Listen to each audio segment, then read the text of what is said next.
মাননীয় সদস্য অপরাজিতা হক, মহিলা আসন 20। আপনার সময় 5 মিনিট। মাননীয় স্পিকার, নারীর রাজনৈতিক ক্ষমতায়নের বাংলাদেশে আমাকে দ্বিতীয়বারের মতো সংসদ সদস্য নির্বাচিত করায় মাননীয় প্রধানমন্ত্রীকে অশেষ ধন্যবাদ জানিয়ে আমি আমার বক্তব্য শুরু করছি। শুরুতেই আমি সশ্রদ্ধ চিত্তে স্মরণ করছি সর্বকালের সর্বশ্রেষ্ঠ বাঙালি বঙ্গবন্ধু শেখ মুজিবুর রহমান, মহিষী নারী বেগম ফজিলাতুন্নেসা মুজিব সহ 15 আগস্টের সকল শহীদ, জাতীয় 4 নেতা, মহান মুক্তিযুদ্ধে আত্মাহুতি দেয়া জাতির 30 লক্ষ শ্রেষ্ঠ সন্তান এবং নির্যাতিত 2 লক্ষ মা বোনকে। মাননীয় স্পিকার, স্বাধীনতার মাত্র 3.5 বছরের মাথায় জাতির জনককে সপরিবারে হত্যার পর বাংলাদেশ দীর্ঘ 21 বছর উল্টো পথে হেঁটেছে।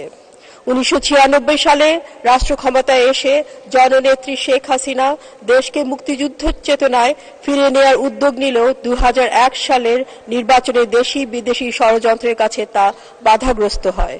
বস্তুত 1971 সালে দেশে ফেরার পর থেকেই বঙ্গবন্ধু কন্যা শেখ হাসিনাকে হত্যার জন্য লাগাতার আক্রমণ চালানো হয়েছে। 2004 সালের গ্রেনেড হামলার কথা মনে হলে আজও গায়ে কাঁটা দিয়ে ওঠে।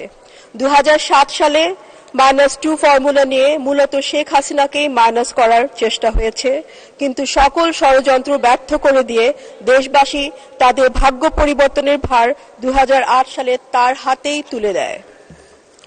মাননীয় স্পিকার, 2/3 সংখ্যাগরিষ্ঠতা নিয়ে আওয়ামী লীগ সরকার গঠন করলেও একদিনের জন্য বন্ধ থাকেনি বিএনপি, জামায়াত এবং তাদের বিদেশি দোসরদের ষড়যন্ত্র। ক্ষমতা গ্রহণের মাত্র 50 দিনের মাথায় ঘটানো হয় ইতিহাসের নৃশংসতম বিডিআর হত্যাকাণ্ড। 2013 সালে শুরু হয় হেফাজত তাণ্ডব এবং লাগাতার হরতাল, অবরোধ ও আগুন সন্ত্রাস। তারপরও 2014 সালের 5 জানুয়ারির নির্বাচনে দেশরত্ন শেখ হাসিনার নেতৃত্বে তৃতীয়বারের মতো ক্ষমতায় আসে বাংলাদেশ আওয়ামী লীগ। ক্ষমতা গ্রহণের পর থেকে সমান্তরালভাবে চলতে থাকে যুদ্ধাপরাধের বিচার এবং উন্নয়ন মহাযজ্ঞ। হাতে নেওয়া হয় ইতিহাসের বৃহত্তম 10টি মেগা প্রকল্প সহ অসংখ্য উন্নয়ন কর্মকাণ্ড। মাননীয় স্পিকার, এই নির্বাচনে জামায়াতে ইসলামী তাদের নিবন্ধন হারালেও ধানের শীষ মার্কায় মনোনয়ন দেওয়া হয় অন্তত 25 জন জামায়াত নেতাকে। এছাড়া লন্ডনে বসে তারেক রহমান প্রতিটি আসনে অর্থের বিনিময়ে একাধিক প্রার্থীর কাছে মনোনয়ন বিক্রি করেন।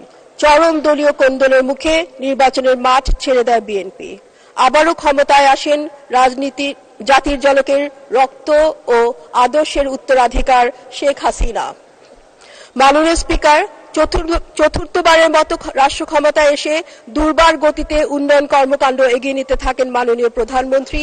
জিডিপি প্রবৃদ্ধি 8% ছাড়িয়ে যায়। মহাসমারোহে মুজিব শতবর্ষ ও স্বাধীনতার রজত জয়ন্তী উদযাপনের প্রস্তুতি নিতে থাকে জাতি। ঠিক তখনই নেমে আসে করোনা মহামারীর ভয়াবহতা। স্বাস্থ্যবিধি মেনে সীমিত পরিসরে উৎসব উদযাপনের পাশাপাশি সর্বোচ্চ গুরুত্ব দিয়ে চলতে থাকে করোনা মোকাবেলা। আক্রান্তদের চিকিৎসা, ভ্যাকসিন ব্যবস্থাপনা, উপার্জন থমকে যাওয়া মানুষদের খাদ্য ও নগদ অর্থ সাহায্য প্রদান। কোথাও এতটুকু পিছিয়ে ছিল না বাংলাদেশ। থেমে যায়নি উন্নয়ন কর্মকাণ্ড ও রপ্তানি কার্যক্রম। আমাদের বৈদেশিক মুদ্রার রিজার্ভ প্রথমবারের মতো $48 বিলিয়ন গিয়ে দাঁড়ায়, যা অন্তত 8 মাসের আমদানি খরচের সমান। মাননীয় স্পিকার, করোনার মহামারীর আঘাত কাটিয়ে উঠতেই শুরু হয় ইউক্রেন যুদ্ধ ও স্যাংশন। বাংলাদেশ তার রপ্তানি লক্ষ্যমাত্রা ও রেমিটেন্স প্রবাহ স্বাভাবিক পর্যায়ে ধরে রাখলেও জ্বালানি ও খাদ্যপণ্য আমদানি খরচ দ্বিগুণ হয়ে যায়। দেখা দেয় চরম বৈদেশিক মুদ্রা সংকট। পৃথিবীর বহু উন্নত দেশ এই অভিঘাতে ধরাশায়ী হয়ে গেলেও বাংলাদেশ এখনো সাফল্যের সঙ্গে পরিস্থিতি সামাল দিয়ে যাচ্ছে। করোনার সময় একটা বড় রিজার্ভ গড়ে উঠেছিল বলেই আমরা আমদানি খরচ বৃদ্ধির এত বড় আঘাত মোকাবেলা করতে পেরেছি। এখনো 4-5 মাসের আমদানি ব্যয় মেটানোর মতো বৈদেশিক মুদ্রা রিজার্ভ আমাদের হাতে রয়েছে। মাননীয় স্পিকার, অর্থনৈতিক বিশ্ব মন্দার মধ্যেই এ বছরের শুরুতে বাংলাদেশের জাতীয় নির্বাচনের সময় চলে আসে। এর সুযোগে বিএনপি, জামায়াত তাদের বিদেশি প্রভুদের মদদে বাংলাদেশকে নিয়ে এক চরম অনিশ্চয়তার পরিস্থিতি তৈরি করে। 7 জানুয়ারির নির্বাচনকে ঘিরে অপপ্রচার ও গুজবের শেষ ছিল না, কিন্তু মাননীয় প্রধানমন্ত্রী সর্বোচ্চ দৃঢ়তার সঙ্গে সাংবিধানিক পথ ধরে এগোতে থাকেন এবং একটা সময় সকল বাধা অতিক্রম করে বিজয়ের বন্দরে পৌঁছে যান বঙ্গবন্ধু কন্যা। মাননীয় স্পিকার, দ্বাদশ জাতীয় সংসদ নির্বাচনে বিএনপি জামায়াতের নাশকতা এবং দেশি বিদেশি সকল ষড়যন্ত্রের মধ্যেও ভোটারদের স্বতঃস্ফূর্ত অংশগ্রহণে জননেত্রী শেখ হাসিনা দেশবাসীর নিরঙ্কুশ ম্যান্ডেট অর্জন করেন। 8 জানুয়ারির গণভবনে অনুষ্ঠিত সাংবাদিক সম্মেলনে বেশিরভাগ বিদেশি সাংবাদিক ও পর্যবেক্ষক নির্বাচনের ভূয়সী প্রশংসা করেন। মাননীয় স্পিকার, রাষ্ট্রনায়ক শেখ হাসিনার প্রজ্ঞায় আন্তর্জাতিক পরিমণ্ডলে বাংলাদেশ এখন এক নতুন উচ্চতায় প্রতিষ্ঠিত। তিনি আজ পৃথিবীর সকল নির্যাতিত ও সুবিধা বঞ্চিত মানুষের বলিষ্ঠ কণ্ঠস্বর। নিজেদের হাজারো সীমাবদ্ধতার পরও কেবলমাত্র মানবিক বিবেচনায় 12 লক্ষ রোহিঙ্গাদের তিনি বাংলাদেশে আশ্রয় দিয়েছেন।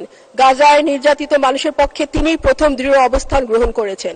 সম্প্রতি মিউনিক নিরাপত্তা সম্মেলনে ইউক্রেনের প্রেসিডেন্ট জেলেনস্কি তার সঙ্গে দেখা করতে এলে তিনি অনতিবিলম্বে যুদ্ধ বন্ধের তাগিদ দেন। তিনি তাকে বলেন, কোন যুদ্ধে অস্ত্র ব্যবসায়ী ছাড়া আর কারো কোনো লাভ নেই। তিনি রাশিয়ার প্রেসিডেন্ট ভ্লাদিমির পুতিনের প্রতিও একই আহ্বান জানান।